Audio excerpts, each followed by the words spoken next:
Hello. Hello, everybody. Hello. Hi. Mhm. Hello. Hi. Welcome.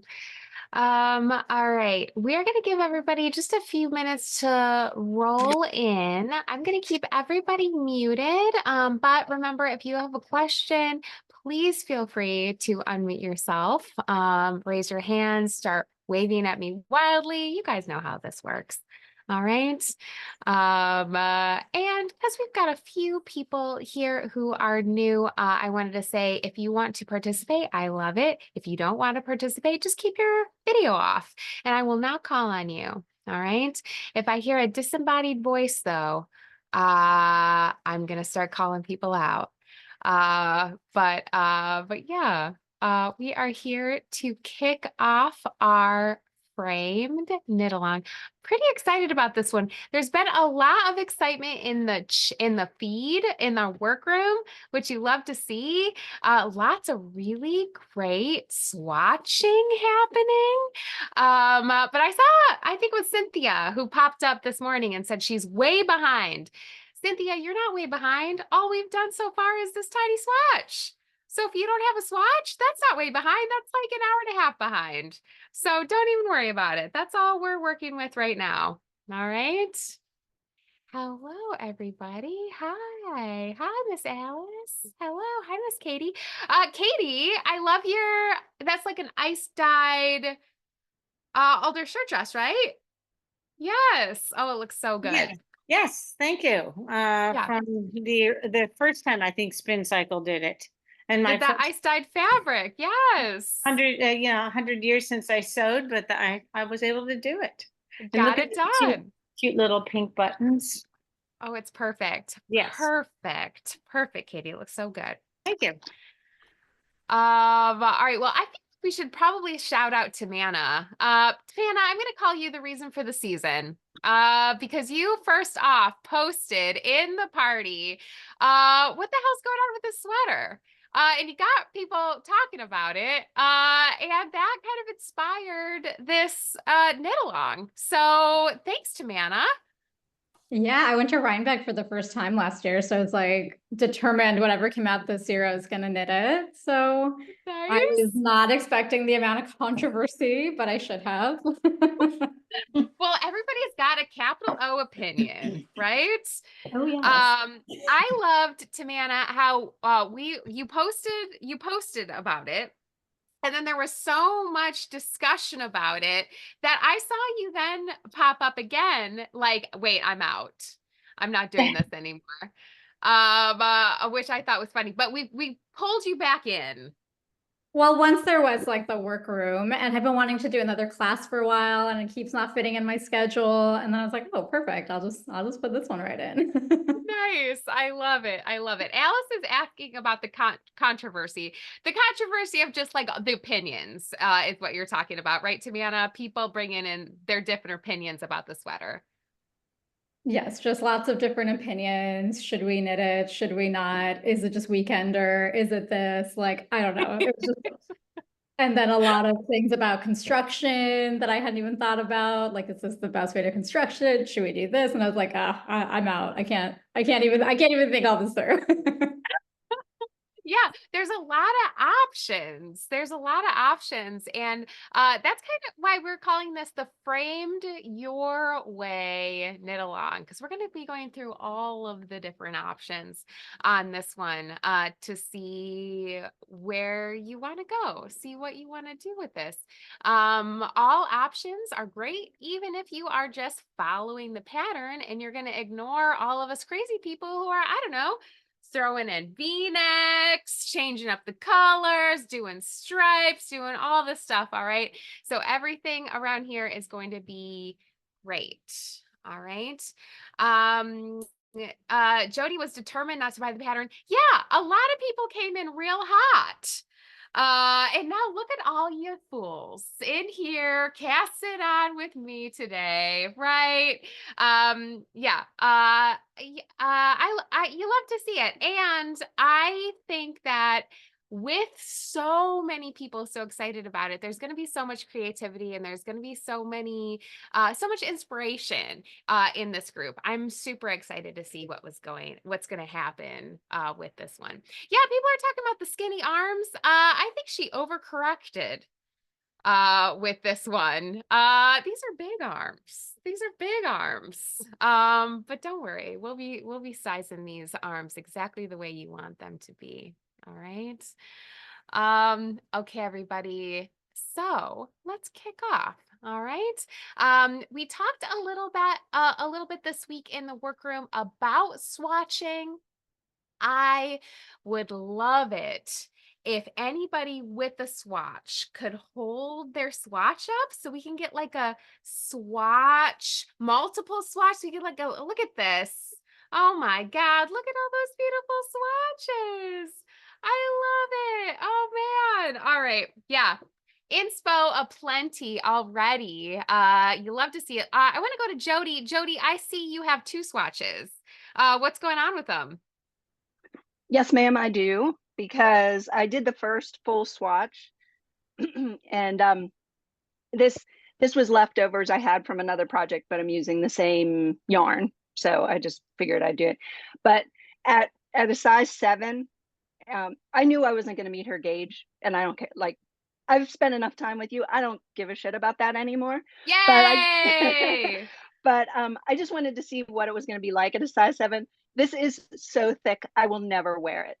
I am menopausal. Like there's no, Need some more airflow. Need I some need, more. Yeah. yeah. So it's pretty dense, and the yarn bloomed a lot more than I was kind of expecting, based on a previous project. Yeah.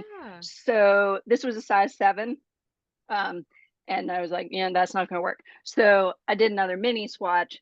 I went up 2 sizes just because I know what I was looking for. Yeah. And so this is a size 9. It's a little hard to tell just because of the way the changing color works.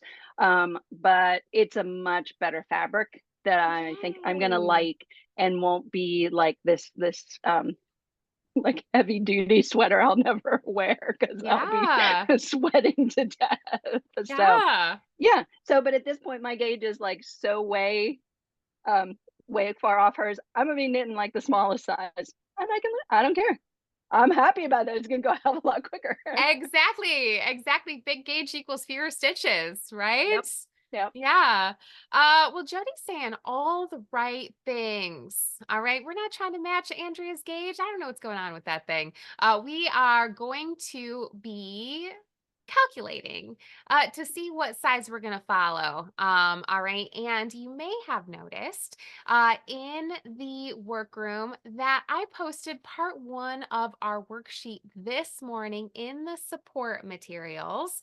All right. So you can download that. I will be sharing my screen and talking through the sizing that I will be going with. The one little thing we need to think about with this sweater is we have a 26 stitch repeat that we need our sizing to work with.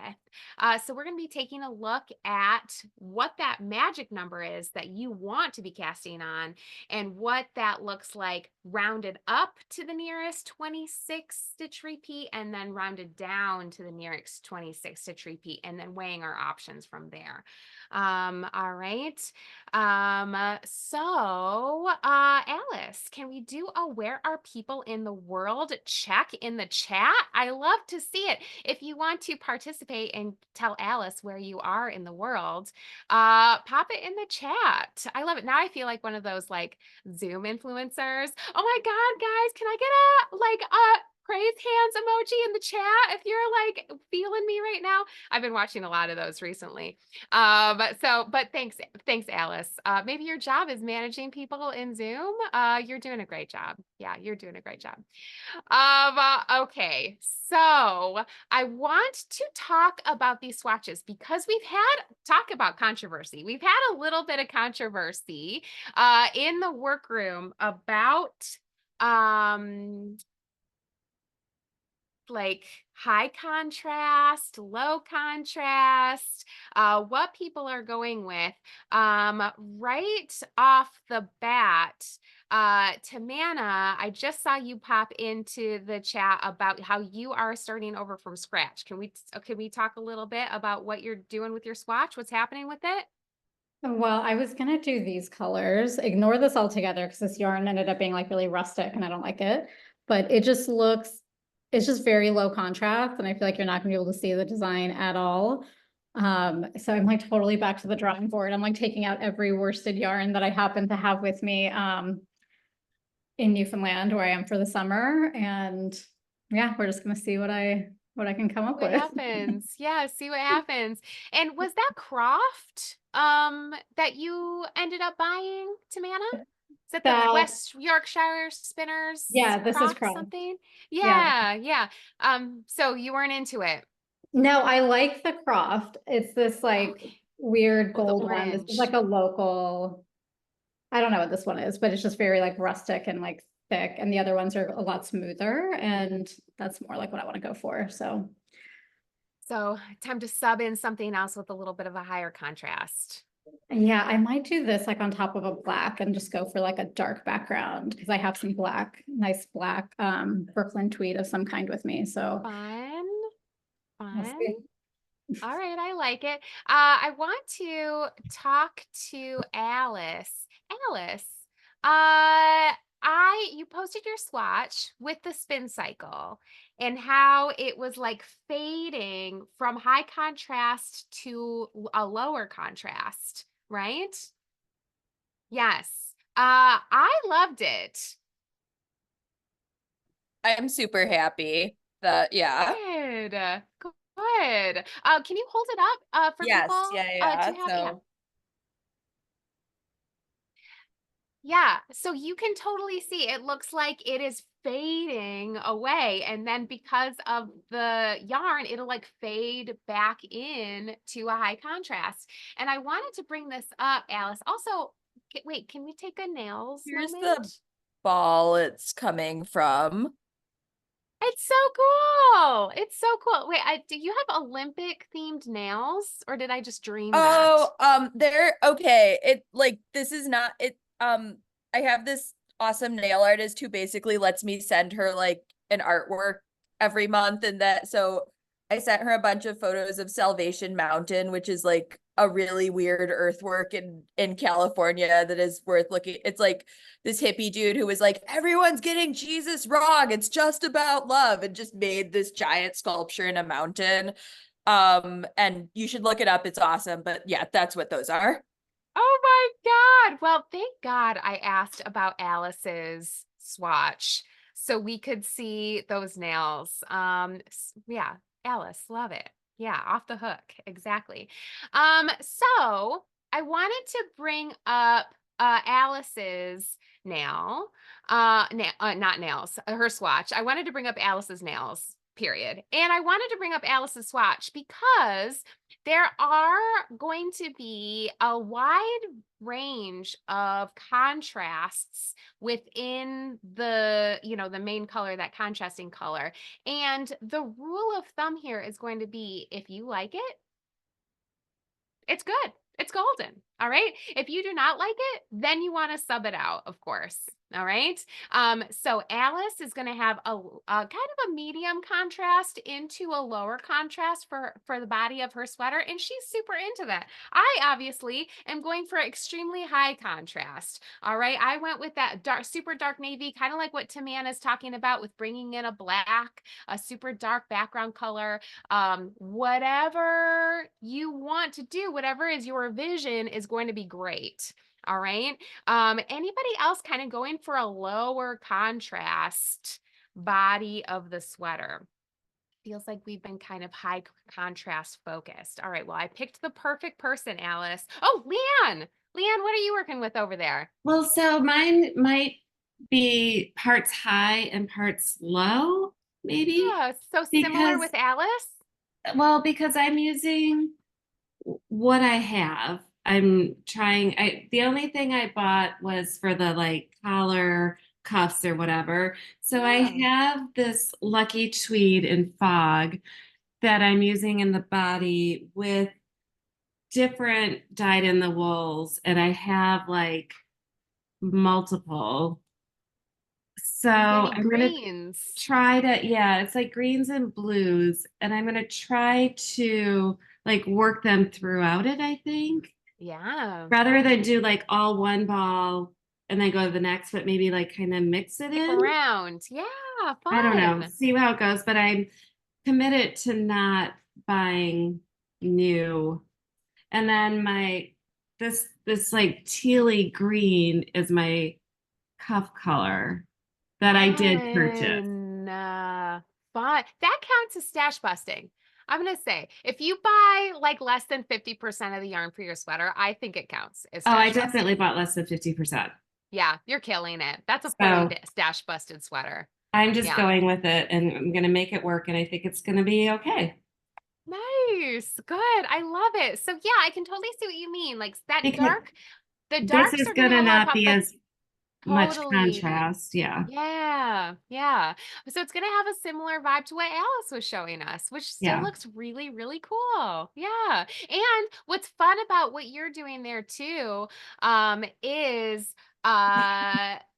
if you get sick of one of those, you can just cut it out and bring in another color and bring in some more contrast. So yeah, I love that.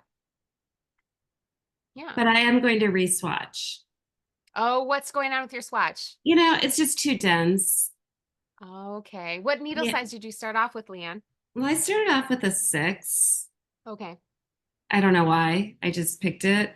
But I think I'm going to re-swatch in an 8. Nice. Yeah, I mean, I tend to loosen up as I go. My swatch isn't always like a good indicator of how my gauge It's is just going kind to of end kicking up. you off. Yeah, Yeah. kind of kicking you off. Well, we'll circle back to that, Leanne, because we need to work within the 26 stitch repeat. That'll come into picking a size, picking how many repeats you have, kind of thinking about yourself as a knitter and how your knitting compares to your swatch. All right. Thanks, Leanne. Hmm? Rochelle asks, how color fast is Spin Cycle generally? Spin Cycle is surprisingly a super wash yarn, so it is very color fast. Very color fast. All right. Anybody else have anything that they want to say about their swatch? Any swatching moments? Still working on the swatch. Still working on the swatch, Miss Laurel. Yes. That's okay. You just have to make this. Yeah. Yeah, I made one, but I don't think I like it. So this is the Uh-oh. current one. What That's don't you like about it, Laurel? It looks so good. I think it's because I'm using stash and I don't have a clear winner for the collar, right? So Oh, and you're taking this that looks great, out but I on don't your have anything. swatch. Yeah, so I don't know why. Sorry. So I like the swatch, but I don't have anything for the collar, so I don't know if the combo will work in the end. So Mm. one winner or one possibility, and then I'm doing another one in DK. You can't really see it because, and this is Cory Confetti and then blue and then like a white. So maybe Oh. different, similar, but different. Similar but different. But yeah, it sounds like you need a collar color. Yeah, but I don't have any collar in stash that would work. I had like a white, but it was like too sailorly. I don't know, something, what is it? It was this guy, which whatever, regular white, but it felt like too much. Like if it was a Everyone in the yellow, that would be chat is fun. really, yeah, everyone in the chat is really wanting you to get like a bright pink or something. Yeah. We need like a pop. We need like a neon blue. That would be Yeah. fun. So anyway, that's what I'm working on. We'll figure it out. Gold. Diana's voting gold. Oh, Yeah, okay. gold. That would be nice. That would take the sailor out of it a little bit if you're Yeah. going for less sail. You do live on a boat, we found out recently. So maybe you Uh, fight the urge. to lean into your sailor sensibilities. Oh my God. Yeah, maybe. Maybe. See, I remember everything. All right. So and I use it. I use it in my comedy. So Laurel, we're gonna be on the edge of our seats until you get your ass to the yarn store and buy a pop color. All right. Stop fighting it. Yeah, stop fighting it. Vicky, it looks like you're just dying to talk about your swatch. I really am. I thought I started to try to do a stash dive and I was like, I can't do a stash dive. And I went to the yarn store and bought Rios, as I said in the chat. And then I started knitting with it and I was like, this sucks. So then I went back to my stash and Can I get a little bit of a gold star? Those of you who know me, I was so diplomatic You were. when Vicky popped up with that Rios. Right. Oh, Lisa says kind of diplomatic. Well, I wanted to get the point across, Lisa, that she should get different yarn. And look what happened. She got different yarn. Yes, Yes. no one should ever knit an adult sweater in Rios. That is the feeling that I have in my soul, Vicky. So I'm glad. I'm glad that you abandoned the Rios. What is did you Rios end up good with? for? I ended up- Absolutely nothing. No, it is it's great for baby shit. Okay, well, I'm gonna, exchange for store credit the like 5 skeins that I didn't wind. Maybe I'll buy myself a new set of needles or something. I don't know. Oh, nice. Ooh, nice. Yeah. But so I ended up with this pink is a Blue Sky Fibers Extra, which I really love. It's so like squishy and nice, but I only have 1 skein of it, so I'm not sure how I'm gonna what else I'll do. Maybe I'll do cuffs and hem in a different color and do the collar in the pink. And then the other stuff is just like knit picks, worsteds that I used for different things. Like I made Jessie Mae's ripple butt shorts several years ago, which I never wear because knit shorts are tricky.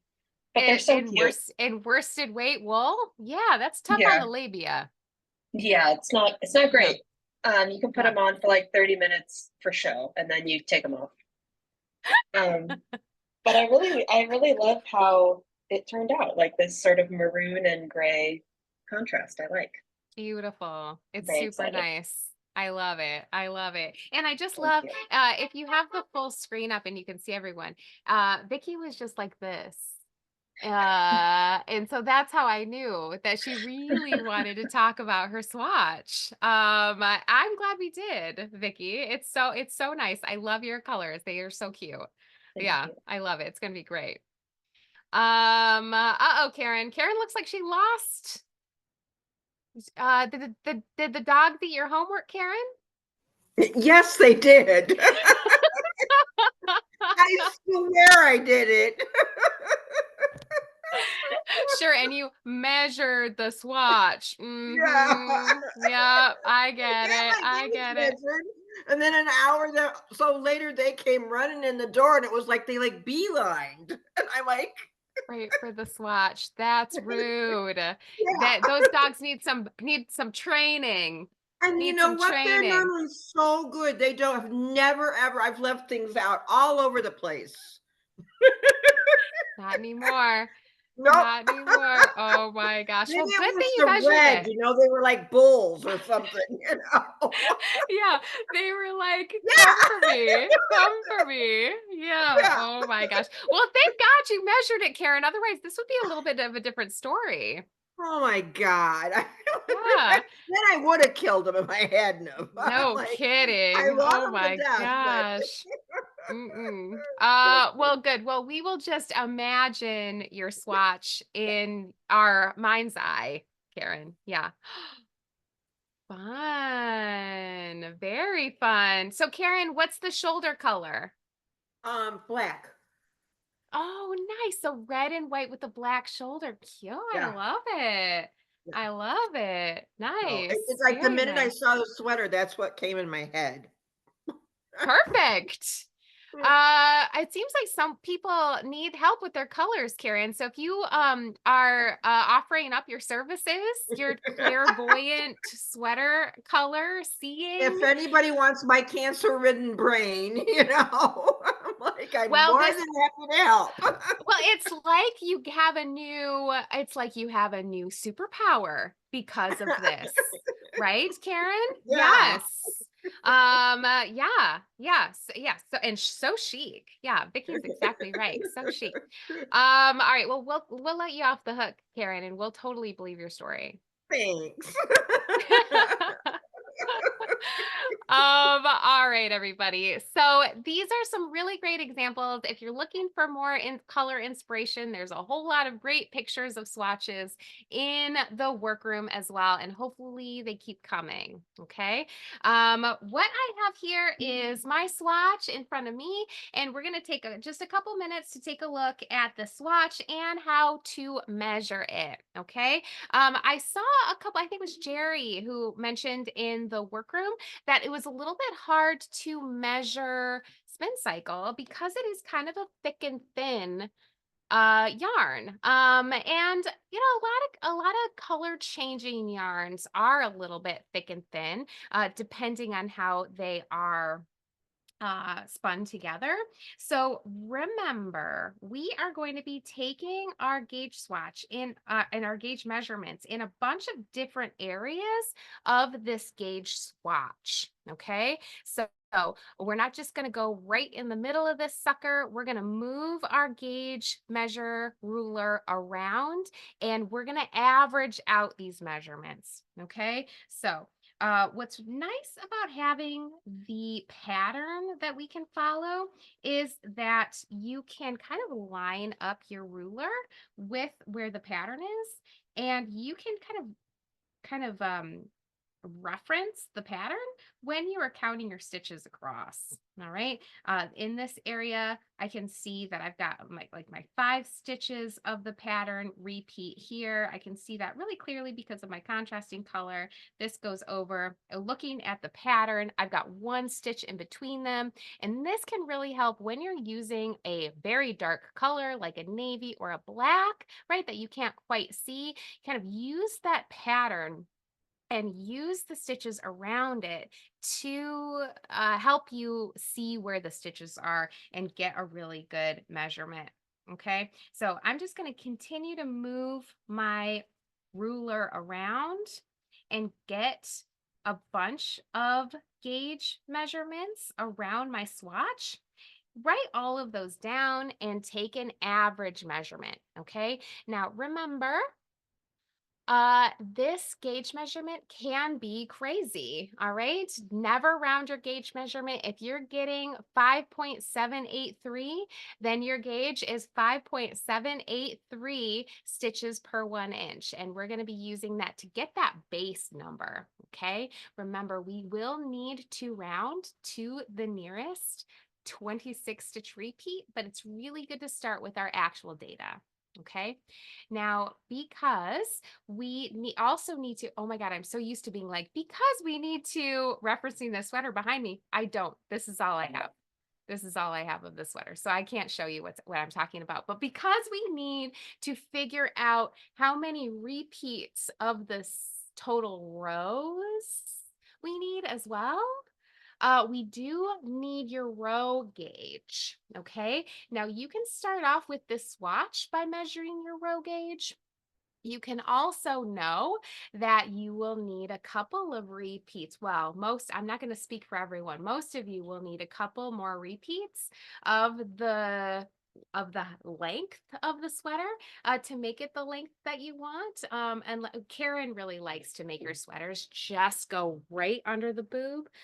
So maybe Karen will only need one little repeat. But most people will have a couple of repeats of this, so you can eventually use the sweater as your row gauge swatch, but we will need to be mapping that out. Oh wow. Okay. Yeah, Alice, not cropped enough. Jean, I used a size 7 for my gauge here. All right.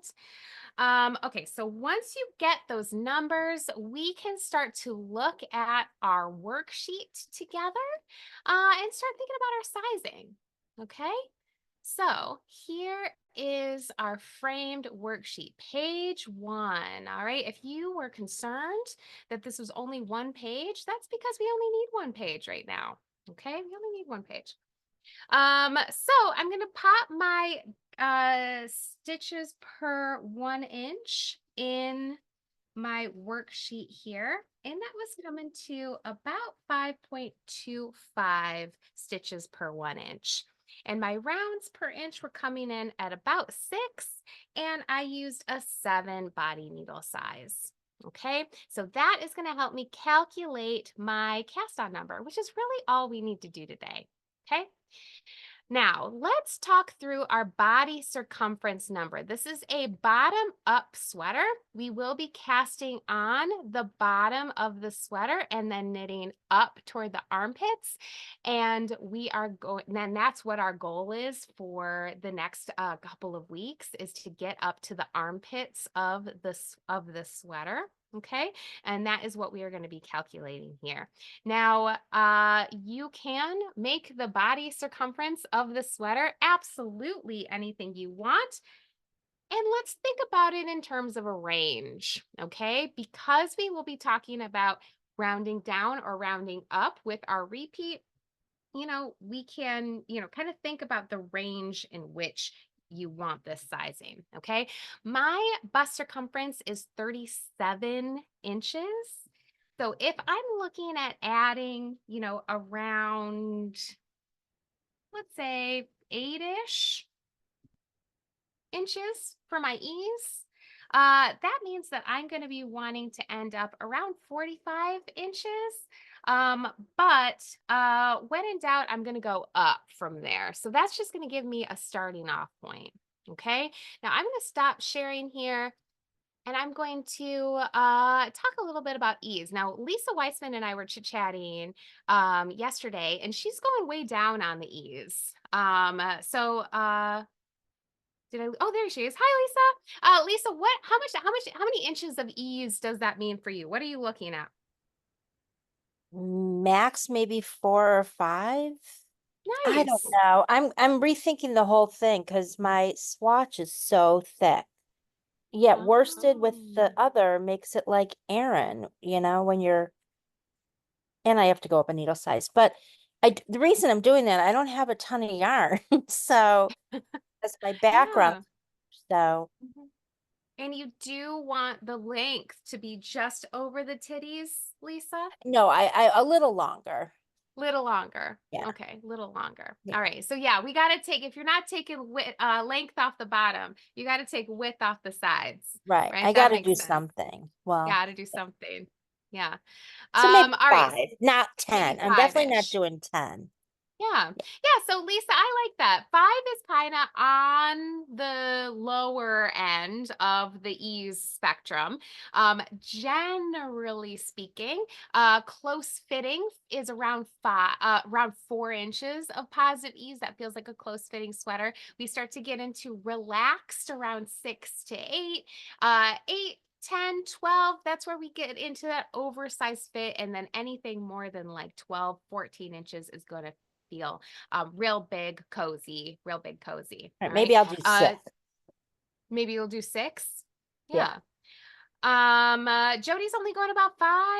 I love it. Yeah. Yeah. I'm with Jerry. That's kind of nerve-wracking when Lisa doesn't have yarn, because I can't imagine there aren't people here using Lisa's yarn as at least part of their sweater. Yeah. Jerry's using her. Yeah, We there are wiped few. her out. We wiped you out, Lisa. No, you Yeah. didn't. Yeah, if anyone needs yarn and your store She's doesn't using have it, Lisa's call me. yarn? Text me. Yeah. No, it's the cream color. I went, I went to Stash Dive and I did a darker one and then a lighter.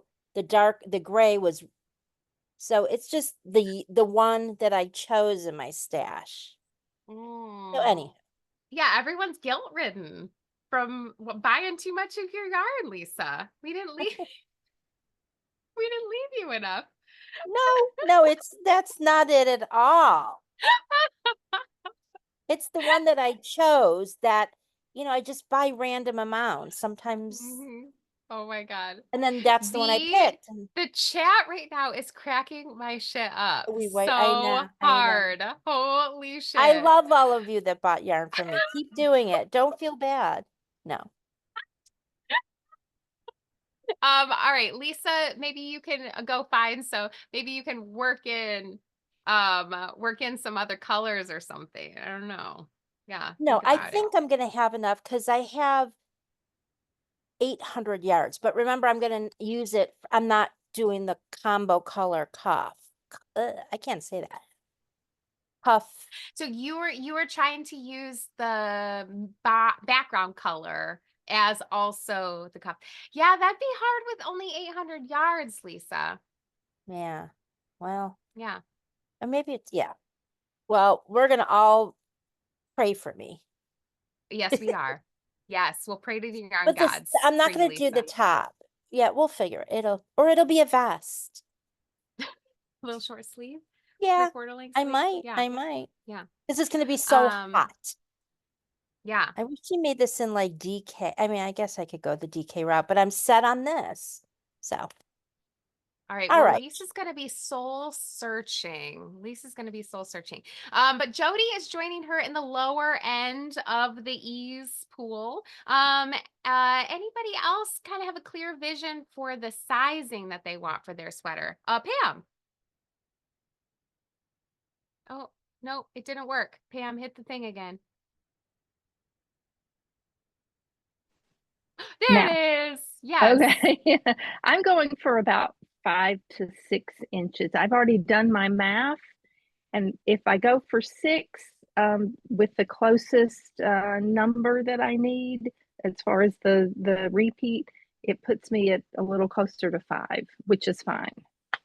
Nice. That makes sense. I love it. Okay. Look at Yeah. Pam. Pam was like, "Oh, I got a worksheet. Let's start filling this shit out." It's not my first Allison rodeo. I know what I'm doing now. I love it, Pam. I love it. All right. Anybody going big? Anybody going 12, 14 inches of ease?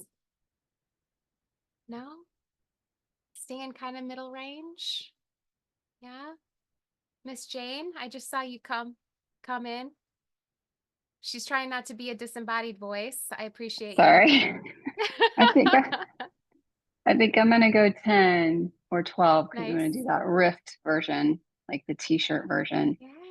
But the Yes. question is, if I use worsted and I end up using color work for the whole thing, will it be too heavy as a t-shirt? So do I have to go down to like sport or DK because of the color work? Too heavy, you mean like too warm, too thick? Yes, and also if I use cotton, is that problematic with the color work? Let's start at the top. I feel like more ease when you're looking at a thicker fabric will help with breathability. So it's not like super close to your body. I feel like that'll make it more wearable. Let's be real. A knitted t-shirt is a bumper season anyway. You're not going to be wearing it in July. You're going to be wearing it in, April, May, and in the fall. So I feel like that brings up more styling choices. You could wear a long sleeve t-shirt under it and stuff too. So I feel like as you have a clear vision for this, Jane, don't walk yourself back. Okay. All right. I think the ease is great here. Okay. And cotton is only problematic with color work because it doesn't stick to itself. It just makes it more challenging to get consistent color work fabric because those fibers aren't there to hang out with each other. Got it. What if I held with linen? Sorry, I interrupted you. Linen color work is terrible. Even worse. Okay. That's worse. I would say I see Jody's face going, "Oh, fuck that." Yeah. I think you just have to be careful, Jane. I think it's just going to take a little bit more to get that fabric to work out. Have you swatched with the cotton yet? No, of course not. Yeah. Swatch with the cotton and you'll get a feel for if you like it or not. A lot of people are like, "Oh, it'll be fine," and then they're knitting with it and they're like, "I fucking hate this. I'm never doing this ever again." Okay. So try out the swatching, Jane, and see how you feel about it. Okay. Thank you. You're welcome. You're welcome. And Lisa's bringing up a great point in the chat. You don't steek with cotton. All right. So if you want to steek, and we'll be talking about this next time, we're going to be doing the armholes in 2 different ways. We're going to be adding steek panels, or we're going to be talking about going back and forth with color work. What's the worst option? Back and forth with color work. As far as I'm concerned, I'm definitely putting in at least 2 steek panels, probably 3 for this sucker. All right. Can spin cycle steek because of the slippers? Slipperies. Yes, it can. We will just be trying to do sewn steek reinforcement if you are using superwash yarn, unless you're using Rios, and in that case, no, you absolutely can't because you should not be using Rios. Poor Vicky is like, I get it. All right, I get it. All right, I'm seeing a lot of people popping up in the chat with 8 to 10 inches of positive ease. That's great. That's great. All right. The next measurement that we're going to be taking a look at in the worksheet is body length. Okay. And this is going to help us plan out where our color work is. Okay. Now, when we are looking at the picture of Andrea on the front of this pattern, I'm gonna zoom in just to kind of lay this out a little bit. Okay. Now you can kind of follow these motifs up the front of her sweater and see that she ended after repeating a full repeat of the chart. Okay.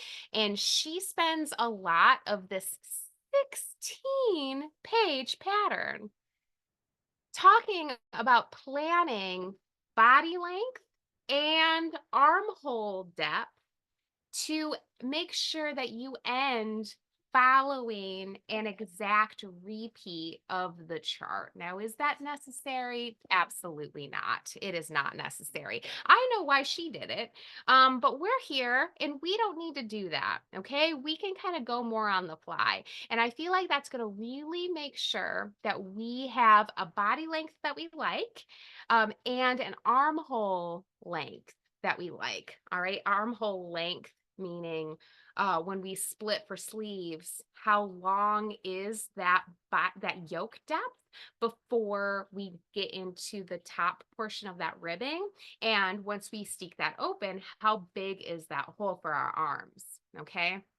If we have a little bit of flexibility in where we end our repeat, then we have even more flexibility with how long our sweater is and how big our armhole is.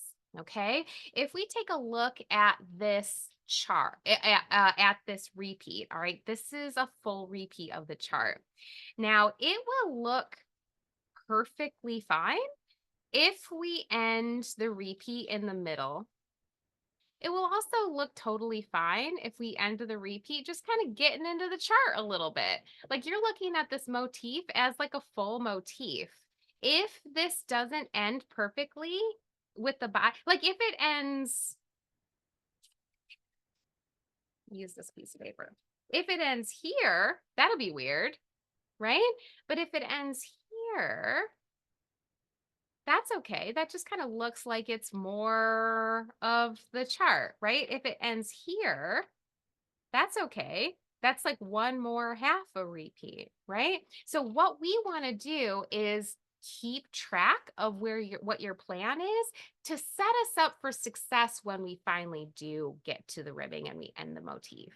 Okay. So that's why we're looking at body length. Okay.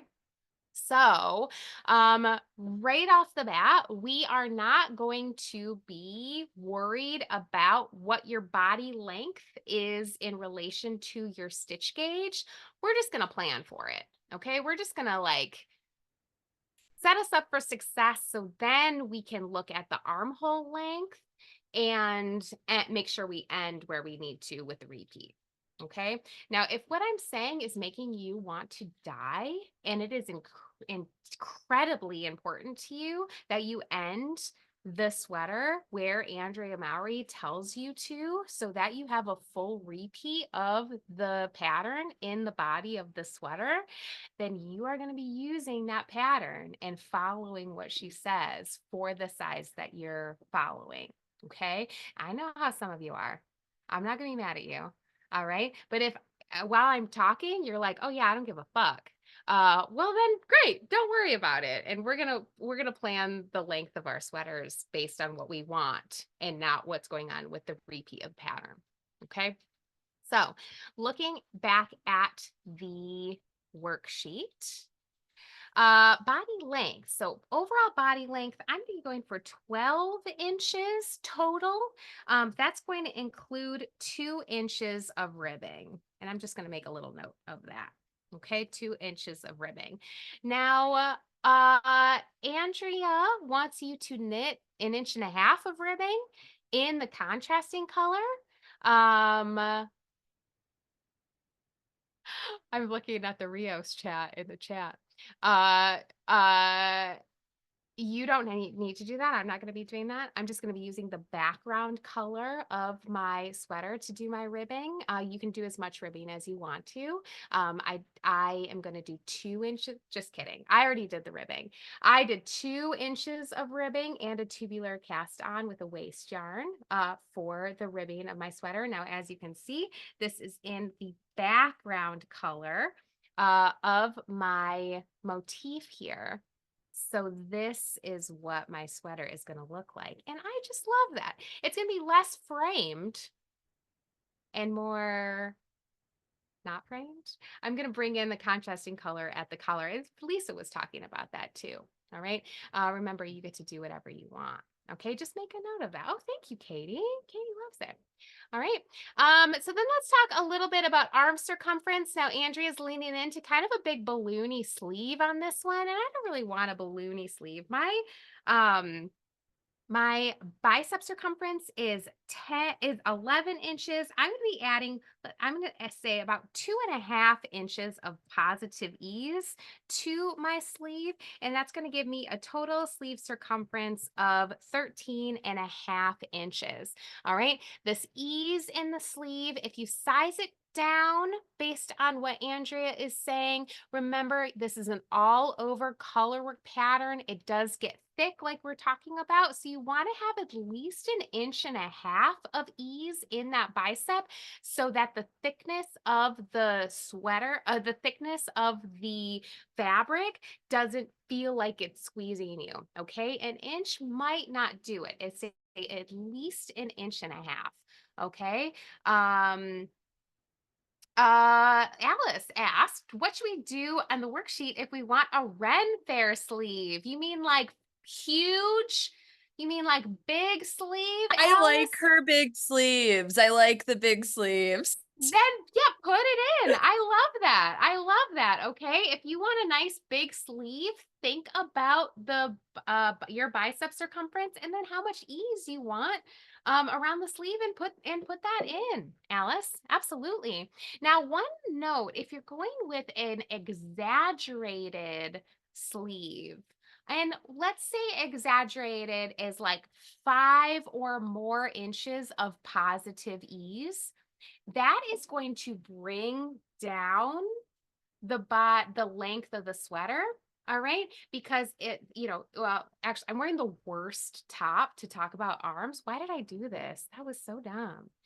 Let's take a look at the schematic here. Okay. Now you can see, so Andrea has an exaggerated, a little oversized sleeve, and you can see where the pit is. Now imagine if this sleeve was smaller, right? If the pit was brought up a little bit, the whole body of the sweater would come up. All right. If you take this bicep even lower, the whole body of the sweater will go lower. Okay.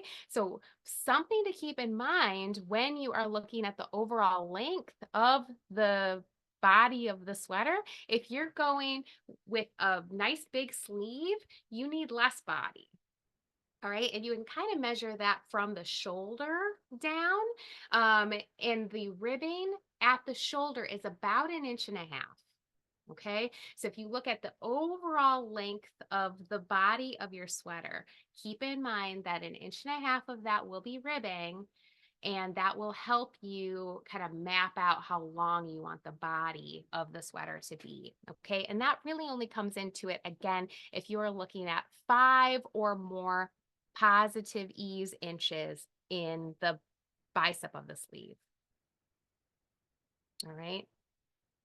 Alice, you good? You good with that? How much, like, if we were following how she designed it, how much positive ease do you think she has in those sleeves? Hard to say. Let's take a look at what she listed out. All right, in her schematic, I would say that's about 2 inches more than what she normally does per size. So I would say she probably, it's hard to get into her mind, but I would imagine that she's trying to get people about 3 inches of positive ease in the sizing. I would think. All right. All right. All right. So far, so good? All right, sleeve length and wrist circumference we can come back to later.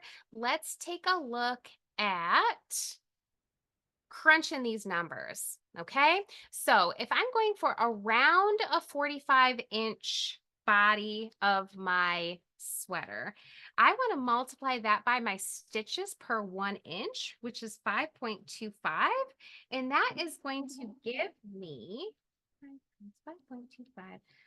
236.25 stitches. Help if I had an equal sign. All right. Now, that in a perfect world would be about what my cast on would be. Okay. But remember, we need to cast on a number that is divisible by 26 stitches because that is our pattern repeat.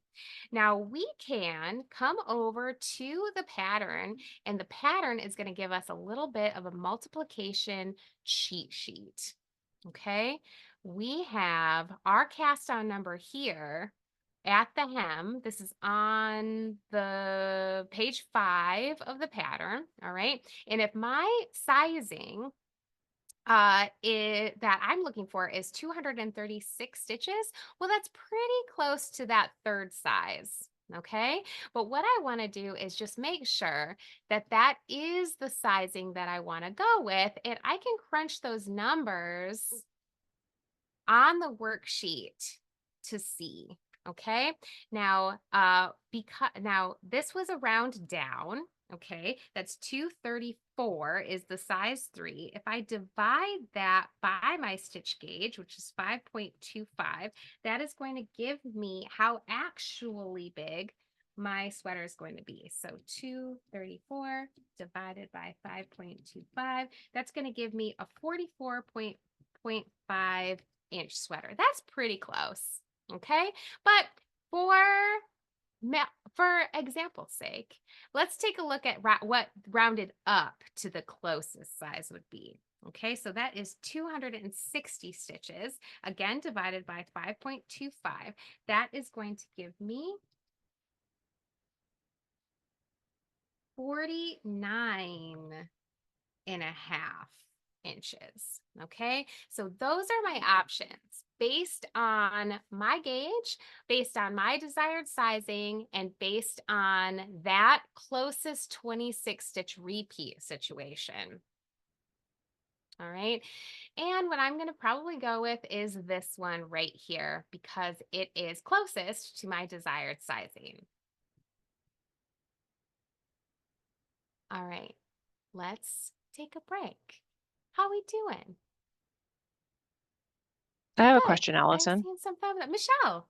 Yeah. Hey, so in chat, people are talking about the spin cycle, and I'm using the spin cycle and I'm using the farmer's daughter because I have decision anxiety. So I just bought a bundle, right?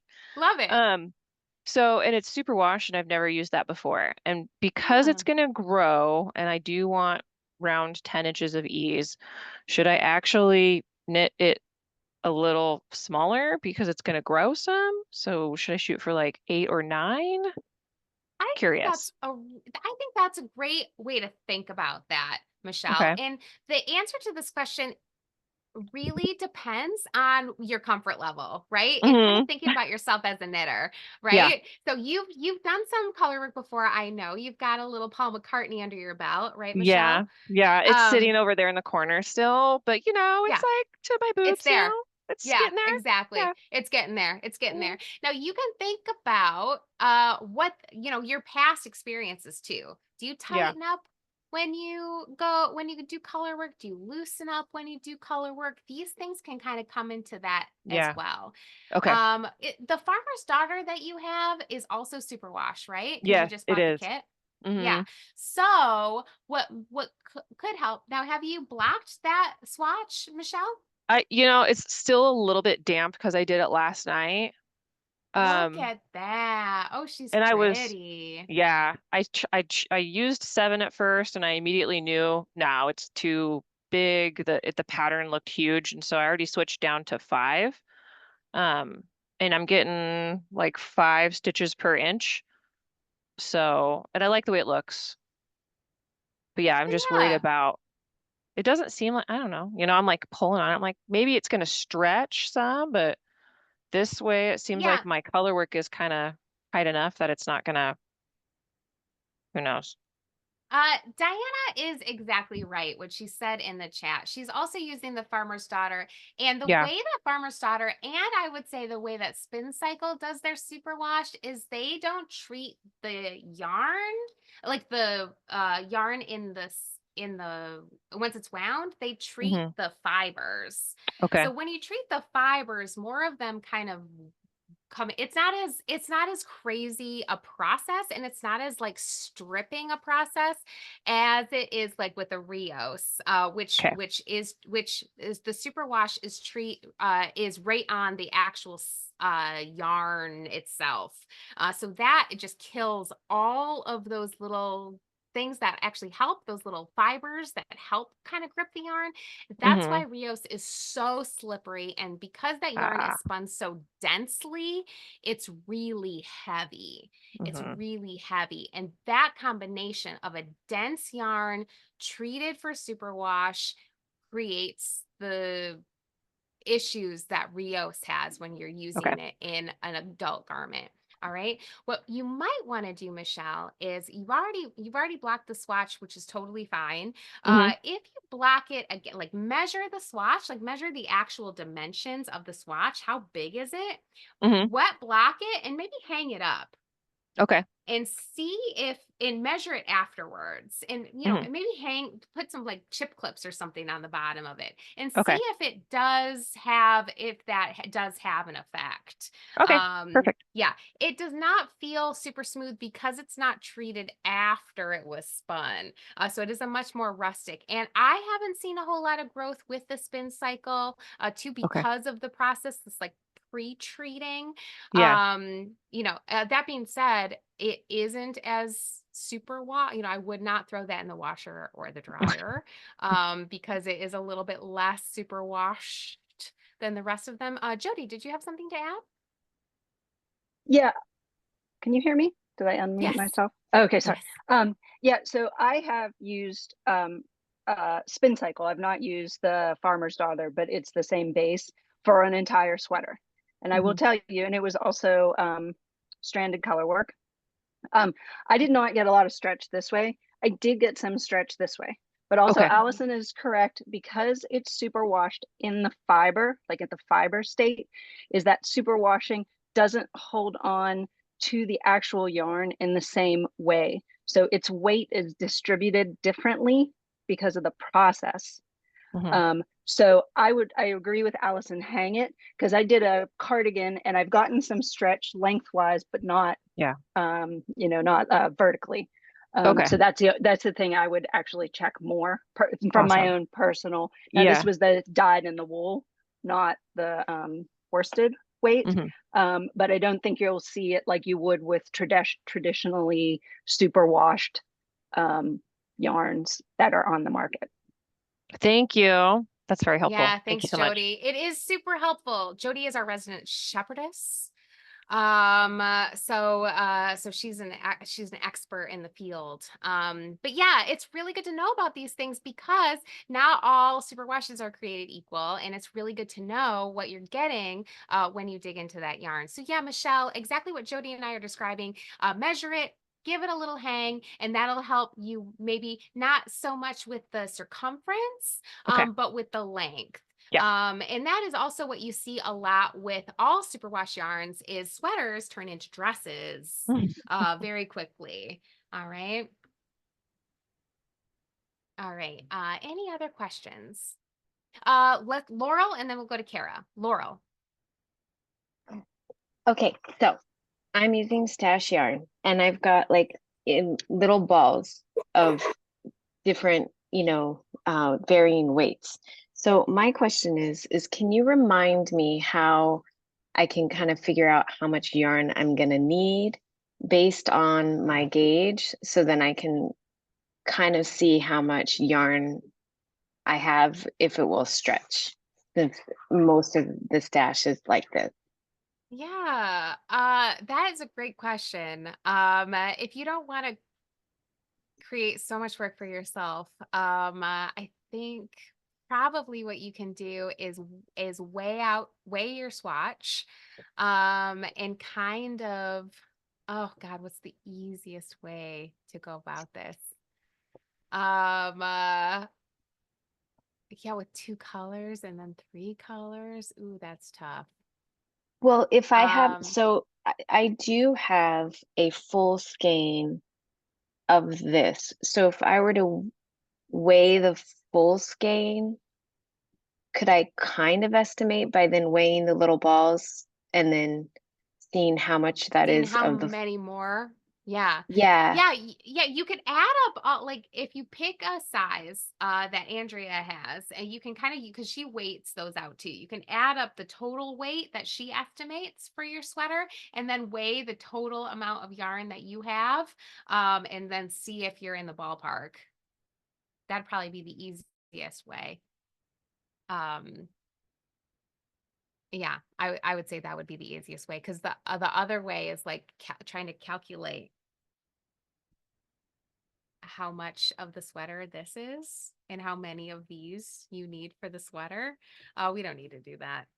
A tech editor told me that she figures out how much each stitch weighs in the sweater, and then calculates how many stitches are in each. It was so crazy, it like traumatized me. And then I started paying my tech editors a lot more.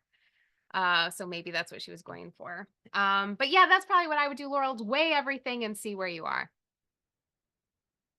All right. All right, Kara.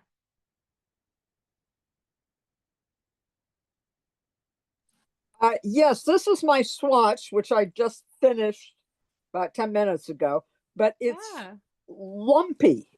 Now, this has not been blocked, but see how it puckers? Yeah. Why would it be puckering? It could be puckering because your floats are too tight. It might also be puckering because it just needs a block. Okay, when you say floats are too tight, Yeah. I'm not. So in the back, when you're carrying the other color, Yeah. when you're carrying the other color, and I'm kind of looking at that, Karen, I would say loosen up your floats a little bit. So when you're Okay. pulling over that new color, make sure there's tons of space between where that last like purple is and where the new purple is. All Okay. right. Yeah, longer floats. All right, longer floats than I will block, but like I said, I finished it 10 minutes ago. Yeah, give it a block. That should help. It should help smooth things out. But yeah, I think that the floats are just a little bit too tight. Okay, thank you.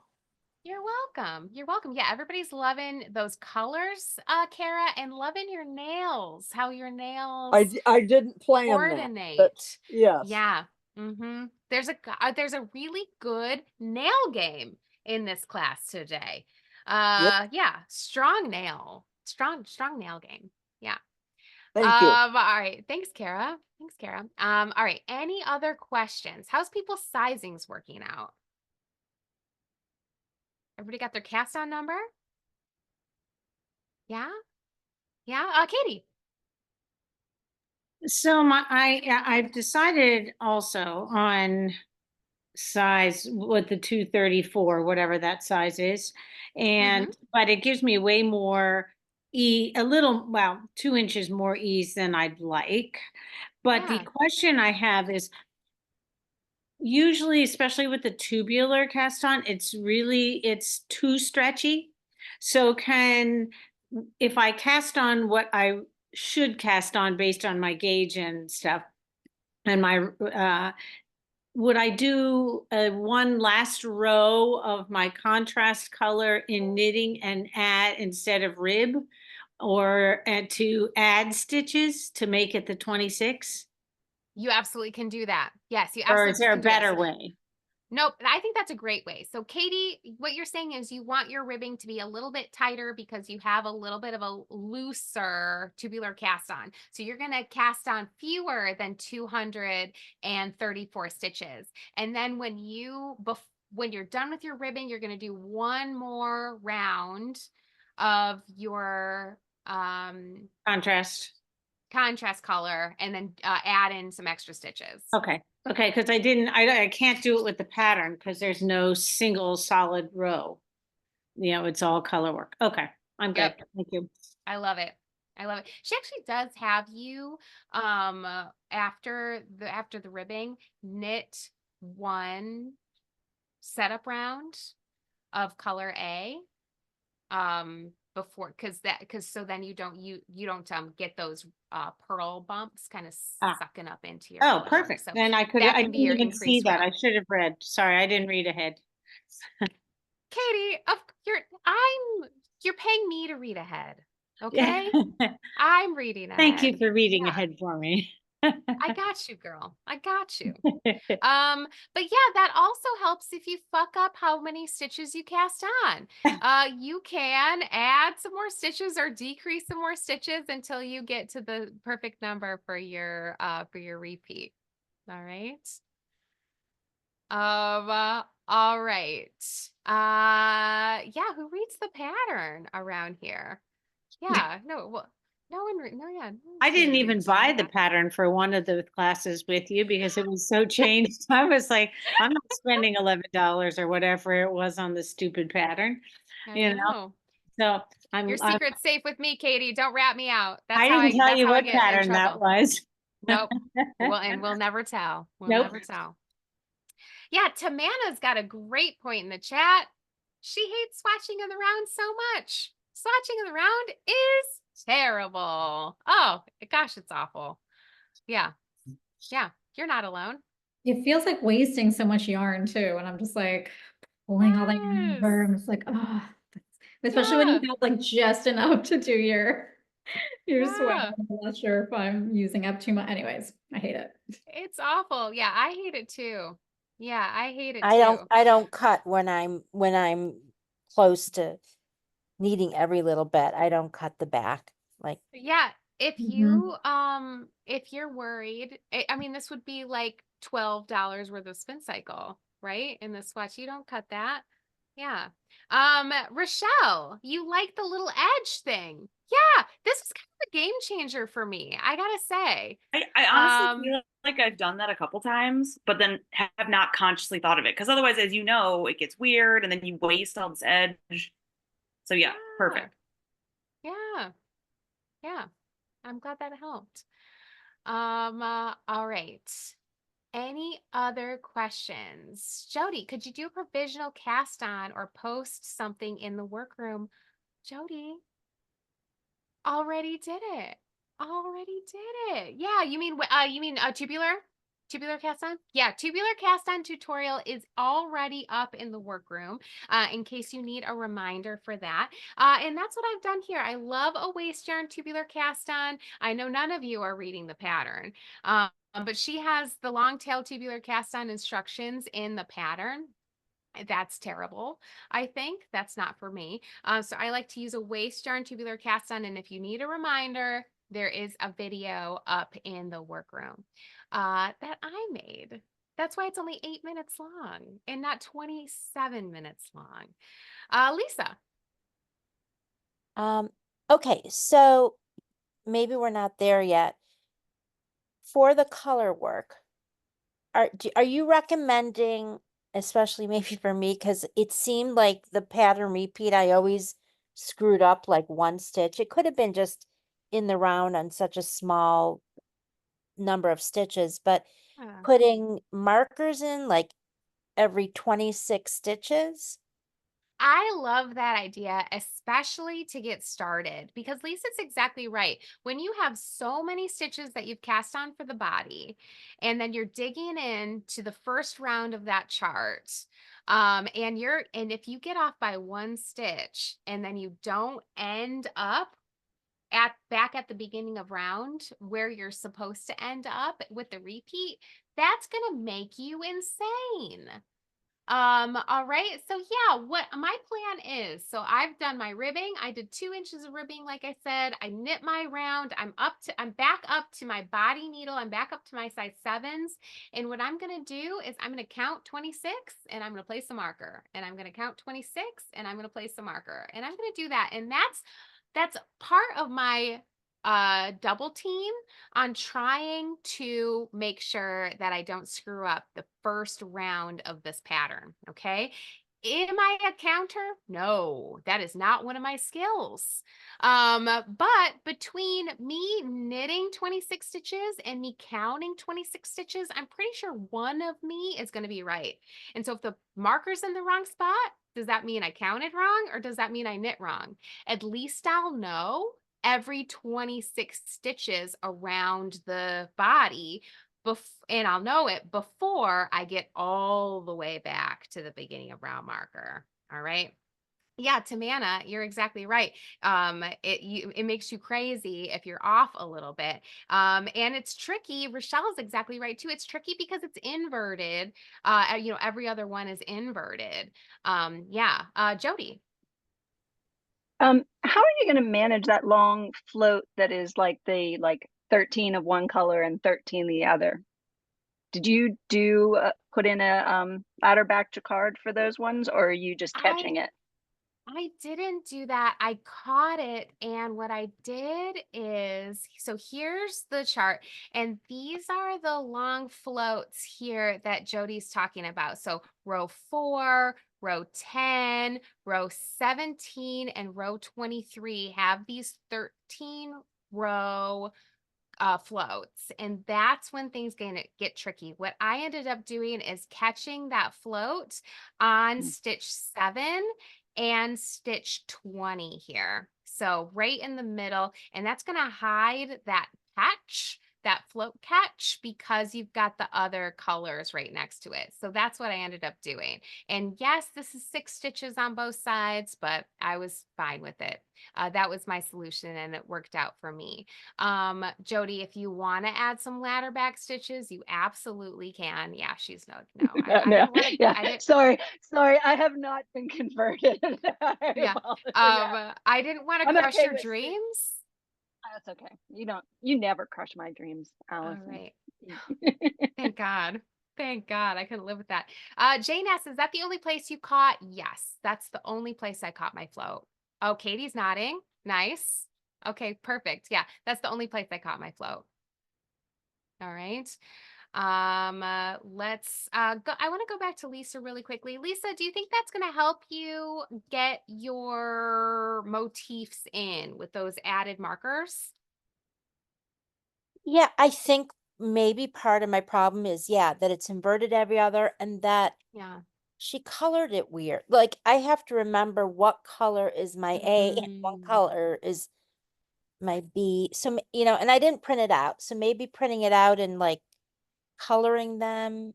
I I don't know. think that's a really great idea too. I think the chart is weird. If you like copy it over and grayscale it a little bit more opaque, like a little bit more not so it's not blue and black, like it looks blue to me.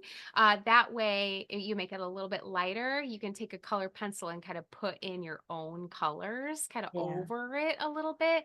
And that is going to help too, because I also was struggling with that, and I have pretty standard colors, but that was changing me. You can also color it like not a 8-year-old too. You can use an app or something. Rochelle is saying that you can do that.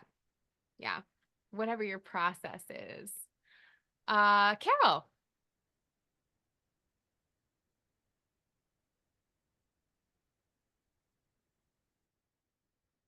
No, Carol, I'm going to hit the button. Does that help? Nope, you're still muted, Carol. Ah, Is that there we better? go. Okay. Yeah, Yeah. sorry about that. I always have That's okay. trouble with the mute button here. Yeah. So I don't know if I'm happy with Spin Cycle. It just feels too thick to me. So if I decided to switch to a DK yarn, would I still go ahead and do a swatch and then do the measurements just like you described? Exactly. Do that. Yeah, Okay. exactly. Okay. You could go down to fingering weight yarn if you wanted to. It would be Okay. the same process. Okay. Thank you. All right. You're welcome. You're welcome. All right. Any other questions? All right, let's talk quickly then about the last little portion of our worksheet, and that is the way that we're going to calculate how long we're going to have the sweater. Okay. Now, like I said, because we obviously need to pick a cast on number to get started, and so we can use our gauge for that. But because your gauge can kind of change between your gauge swatch and your sweater, you can hold off on this next part until you have fabric in your sweater and block out your sweater and measure your gauge again. That's a really great idea in case you need to change needle sizes. All right. Now, because we have an all over color work chart, there's not going to be areas where we can sneak in more stitches if our gauge tightened up, or decrease out stitches if our gauge loosens up. The only thing we're going to be able to do if we're noticing our fabric loosen up or our fabric tighten up, and that is change needle sizes to try to get back down to the gauge that we calculated. Okay, so keep an eye on that, and maybe when you get one full repeat of the pattern done, block out your sweater and double check it. Okay, double check those measurements. At that point, you can count your row gauge and see how many rows or rounds you have per inch, and then you can use that to calculate how long you want your sweater to be. Okay, so let's just take a quick look at what's going on with that. Okay, now I said that I wanted overall 12 inches with 2 inches of ribbing. That means I'm going to want 10 inches of body multiplied by my 6 rounds per 1 inch. That means I want 60 rounds of the pattern. Okay, now if I am looking over at my chart here, I've got 26 rounds. And then I can math that out from there. That means I've got 26 rounds in my first repeat. I've got 52 rounds in my second repeat, and I will want to get 8 more rounds to get to 60 rounds, which means that I'm going to be ending my body on round 8. So I can just make a note of that for myself. Ending pattern on round 8. All right. Now, if that ends up being true, that's great. If you want to kick that can down the road a little bit, you can do that. You can go a little bit on vibes here, but we just want to make sure that you make a note of that because we're going to be picking up then, in my case, on round 9 when I move forward in the yoke knitting section. Okay. Now, again, not super important to figure out today, but that's something that we want to keep in mind. Okay. Now, we're on kind of a deadline, right? We're on kind of a deadline for this.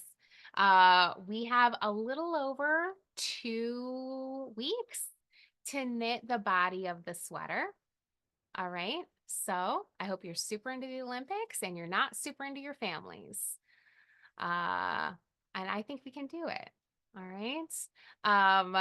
When we get to where we think we want to end up for the body, that's where we're going to pick up discussion about the next portion of the sweater. Okay. The top portion of the sweater. When we calculate what's going on with the yoke portion, she calls it a yoke. I'm leaning into calling it a yoke too. The color work and everything and planning out this distance, we may need to adjust the body of the sweater to get that repeat to end where we want it to here. Okay, so when you get to where you are comfortable with the length of the sweater, just put it, no need to put it on waste yarn, no need to do anything to prep it, just put it aside.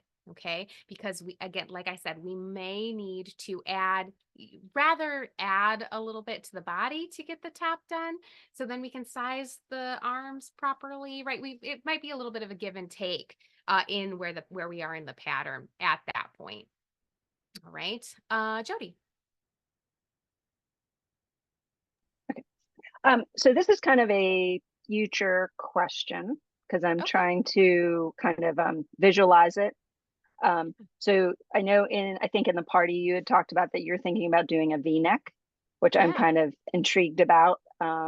So I'm just curious. So you'd still have this framing of that shoulder work, correct? But then a V-neck kind of incorporated into that. Is that correct? So we're not, so you're not thinking like the way we did the Paul McCartney. You'd still have that shouldering. Yeah, I want to keep the ribbing on the shoulders. So it's kind of like if Weekender and Paul McCartney had a baby. Okay. So you put a V-neck in the same way that we did it in Paul McCartney, but we would do the short rows still here in the ribbing and do the ribbing section just while we're shaping the V-neck. The V-neck. Okay. All right. Thank you. Helpful. Glad I'm not going to be alone in my V-necking. Yeah. Oh, Katie's in for V-neck too. Nice. Oh, Pam's in for V-neck. Oh, I love this. I love this. Well, that's future our issues. All right. That's future us. We're going to be digging into that. Okay. Terrace crew necking. Nice. Excellent. Excellent. All neck options welcome.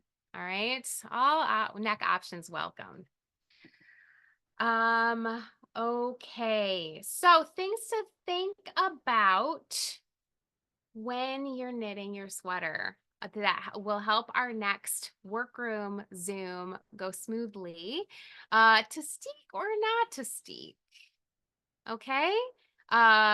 You absolutely can separate the sleeves separate for the sleeves like Andrea describes in the pattern and knit back color work back and forth at the front and the back, and then finish up with the ribbing on the back and the front, and then that's totally fine.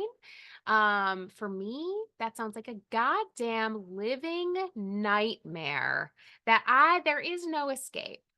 So what I'm going to be doing is putting in steek panels at the underarms. Okay, so then we can cut open those steeks and boom, there's armholes. And that means I'll be able to continue knitting in the round for the whole upper portion of the sweater. Okay, now whichever one of those options terrifies you the least, that's going to be our winner. Okay. If you're like, ooh, cutting, that sounds crazy. backwards, following the colorwork pattern from the wrong side of the sweater is what you're going to be doing. If you're like, holy shit, you have to follow the colorwork pattern, looking at the purl side and purl colorwork, that sounds terrible. Well, then we're putting in steek panels. All right. So pick your poison. Pick your poison. All right. Yeah, Tomato's right. How do you even knit back and forth in colorwork? I don't think you do. I think you do. Laurel asked, you steek panels take a lot more yarn. Asking for the yarn chicken. No, that's only going to be 5 stitches per steek panel. I don't think. Yeah, I think it's pretty negligible, Laurel. Yeah. Lisa. So I don't sew. I don't have a sewing machine, and I've never steeked. I know like the crochet. I mean, there's another option, hopefully, for us to do that. Yeah. You know what you can get, Lisa? You can go to your Amazon.com and get yourself a little felting machine. Leon already started nodding, right? Little needle felting kit. And you'll be able to needle I'll be doing felt. that. Yeah, Leon fell in love It's with a needle game felting. changer. Oh, really? Yeah. Okay. Will you show us like what to do? I've not. Yes, I will. Yes, Okay. It's so I easy. will. Will that work okay with the spin cycle? What you want to do is double check it. That was so funny. Half of you started nodding and half of you started shaking your head. What you want to do, Leanne, is save one of your swatches and practice on it. I feel like it's going to felt enough to protect it from unraveling, which is all we really need it to do. All right. It may take a little bit more effort. But I think it's going to get the job done. Okay. Katie. So my question was, I put it back. If we're doing the V-neck, that's okay, no worries. If we're doing the V-neck, do we need to figure out to have either the end of a square or the middle of the square be in the middle? Ooh. Because you're ahead of otherwise me. You're ahead of me, Katie. What? You're ahead of me. I feel like well, because I mean, we can always rotate the thing a bit. Because we can move the beginning of round marker if we need to. Okay, Yes. maybe a couple of stitches. Okay, well, maybe, well, we might have to think about that, right? I love it. I love that idea. Okay. I'll put that in the pile of shit I have to figure out. Thank you for figuring out that shit too. No problem, Katie. I got your back. Too early on a Sunday morning and not enough coffee. I know. I hadn't thought about it yet. Diana asked, what does the needle felting kit look like? So it should come with like a wool pad of some kind, and that like wool pad, sometimes a brush, you put underneath your fabric so that when you stab with the needle, you're stabbing into something that's not gonna like damage or anything. So it's like a brush or a piece of wool and either one single needle or like a tool that has multiple needles in it. That is what a needle felting kit looks like. Yeah, barbed needles so that you're breaking up those fibers when you stab in and when you pull out. It's great. Yeah, it's great. Yeah, and you take out your anger. Yes, exactly. Yeah, voodoo. You voodoo it. Voodoo doll. Yeah. Jody. So just a low cost way, because I teach some needle felting. So if you have a yarn store near you that has needles, go buy yourself a couple needles because your aggression is going to break them. Don't just buy one needle, okay? Or if you want to, the unfortunate thing I will say on Amazon, you have a tendency that you have to buy like 90 of them. If anybody's really desperate, reach out. I'll send you a couple because I have a ton. But the other thing is that you don't need one of those felting blocks. You need a pile of, take all those Amazon boxes of all the other stuff you've ordered and cut yourself like a little pile of them, okay? And tape each end. And you don't like, because sometimes people get so aggressive in that felting that they sometimes, depending on what that thing is, if it is wool too, is that will aggressively felt onto the thing they're felting. So depending on what it is, but all you need is a big, huge like pile of boxes or, cardboard. What's that? Thank you very much. You're welcome. But yeah, Yeah. but if you get needles, get a couple because you're gonna break them. They Just are 'cause you're very gonna- delicate. Yeah, yeah. And also, please watch your fingertips. Please, please, please try to keep any other fingers as far away as you can. Yeah. Well, you will stab yourself for sure.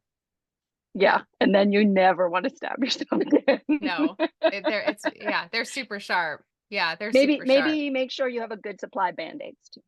Yeah. Cute ones. Yeah, cute ones.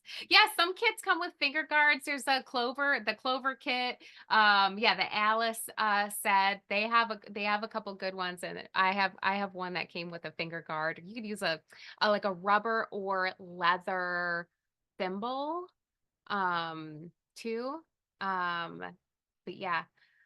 All right, yeah, no blood in the yarn. That's important, Jean. Yep, that's a good reminder. All right, how we feeling about this? Feeling okay? Nice.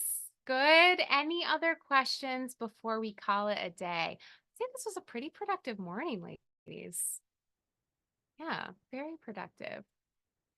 All right. So if you still need a swatch, we want to see it. All right, keep posting them. If you get yourself cast on, keep us posted. Let us know how it's going. All right, remember the goal is to get the body done by our next Zoom, which is, I think, 2 weeks from Monday. Let me double check. Check in. Yes, Monday, August 19th. All right, Monday, August 19th is our next Zoom. All right, so plenty of time. Okay. If you think of something cool, keep us posted. All right. If a floating technique is working for you, if the markers are working for you, if you think of something that's like, oh man, this was a game changer for me, be sure to let us know. All right. Keep us posted about it. Okay. If you have any questions, please don't hesitate to just put those right in the workroom, because if you have the question, chances are you're not alone. And the answer could help multiple people. All right.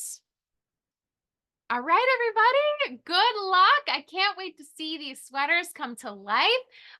Keep me posted, and I'll see you next time. Bye, everybody.